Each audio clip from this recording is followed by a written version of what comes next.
سلام.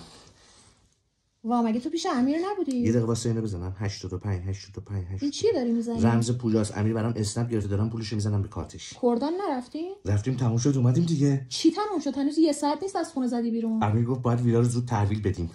بازم گولت زد ابله؟ بابا گولت زد. یه ساعت نیست از خونه زدی بیرون، بعد برات اسنپ گرفته، الان داری پولشو براش میزنی؟ امیر میگه عاشق همین استقلال مالیتم، نمیذاری دست تو جیبم بکنم. عاشق استقلال مالیت نیست.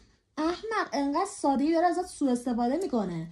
یه دختر با عزت نفس اجازه میده پارتنرش براش هزینه کنه. 5 ساعت جلوی اون آینه داشتی بزک دوزک میکردی بری پیش این الدنگ. نیم ساعت نتونسته نگهت داره. آخه چرا انقدر بی شخصیتی تو؟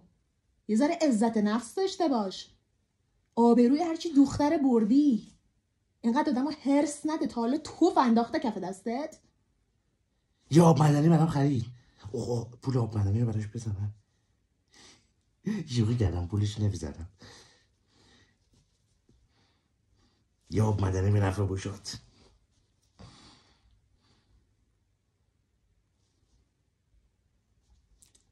خراب و شانس دارم.